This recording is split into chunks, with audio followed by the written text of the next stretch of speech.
liyayikhetha igumkedlela inkosi enkulu uBombela isitimela samampondo. Ubaba umkhulu womkhulu phakade ame lathembisa igumkedlela ukuthi ngelinye ilanga liyochaza ukuthi lesi sitimela samampondo sasivelaphi. Inkulu indaba esemampondweni lapho kwaqala khona zonke izinto, nengqilazo yonke yaqala khona aze ahlupheka amampondo. Nabo abaprofethi abaningi baqhamuka khona emampondweni. Yilapho phela uNkulunkulu ayesehlezi khona emampondweni ngenxa yokufika kwabelungu. uNkulunkulu ezama ngayo yonke indlela ukulekelela amampondo. Ziningi izimanga zikaNkulunkulu ezenzeka emampondweni nezezingelosi. Izingelosi zisekhona namhlanje ukuthi akulula ukuba uzibona ngoba phela usuke ubusile ukade udla ujwejwe. Kuningi aphiwe khona umuntu omnyama, kodwa ibhadi ukuthi ukhohlisiwe ziningi izinto akwazi ukuzenza umuntu omnyama. Njengoba kade sichaza ngenkosi uNdaba eyayinisa izulu. Nayo inkosi uMpande kukhona umlingo eyawenzayo lapho eyayiwela khona uthukela, eyafike yalibuka ngamehlo uthukela lugcwele lama. Nawo-ke lowo mlingo usubuyile, yiwo phela lo kamlungu oke wenziwa ulanga libalele ngesikhathi ejahwa ngamazimzimu ewela umfula. Naye wawumisa futhi umfula wawela. Impela uma uyinkosi evela ezulwini, le milingo kuyatholakala ukuthi uba nayo. Nangu uShaka sikhulumile naye egabeni ezidlule zokuqala lapho abulala khona ingwe emnyama engasatholakali kwelikaMthaniya. Waphinde wabulala inyoka eyayinolaka kakhulu, indlondlo. Waphinde wabulala isiqhwaga esasiwugeneral wakaMthethwa, le esiphele kwakuthiwa uLembe, njengoba naye wagcine ebonga ukuthi iLembe leqamanye amalembe ukukhalipha. iLembe phela sachaza ukuthi kwakuyimbazo. Nalo leli qhawe lenkosi kaMthethwa lalibizwa ngombazo. Ingakho-ke nayo uShaka wayeseyibiza ngembazo ebukhali ehlulele yambazo eyayibulala laphaya ehlathini. Uma uyifuna leyo ndaba ungabuyela emuva. Njengamanje sihlezi kuma-1800, sibheke kuma-1900, silokhu siqale kuma-1700. Ngey'khathi zojama nosenza ngakhona. Sise-high school sibheke e-university sesedlule e-primary, ungahlehla uma usanda usijoyina.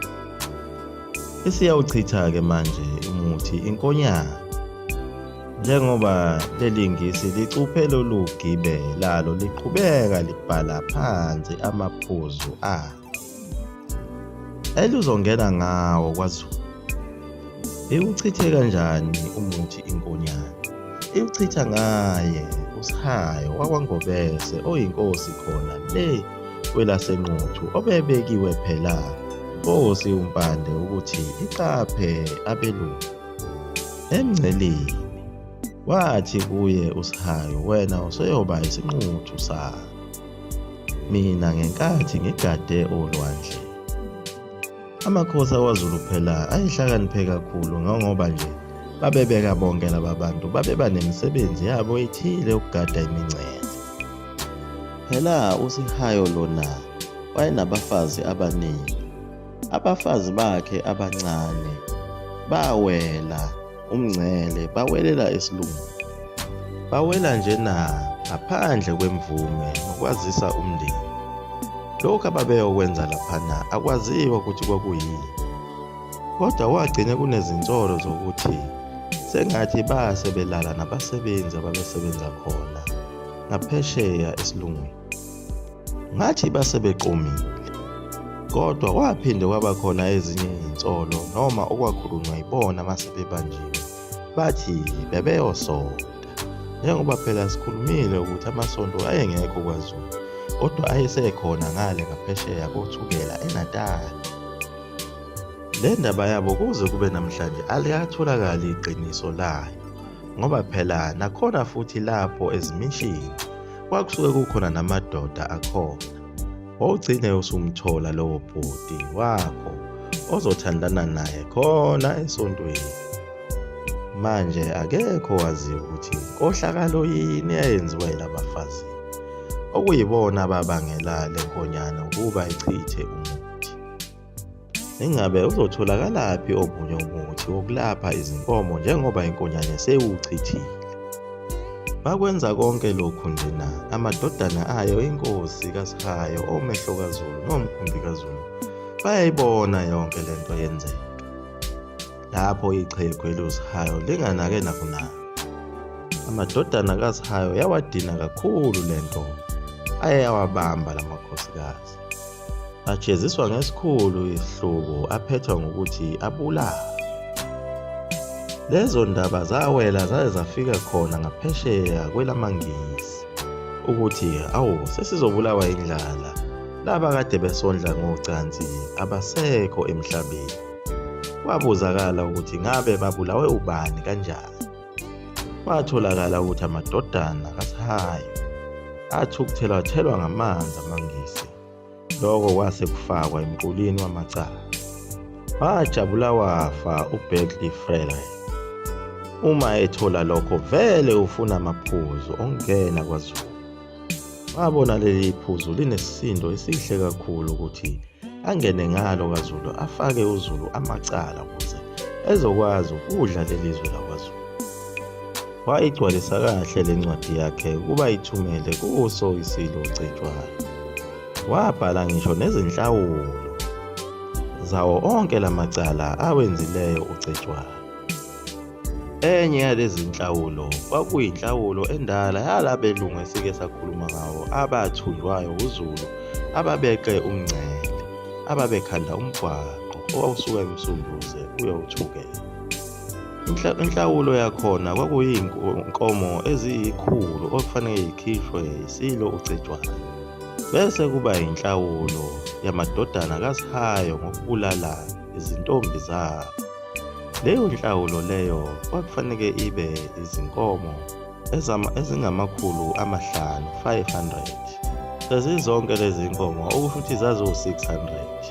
Lona futhi lelingisi lalifake nokuthi ngiyasifuna lesasiqhwaga ekade simosha ngapha eSwazini ukuba unginike sona ukuze ngisitinyele kamnandi.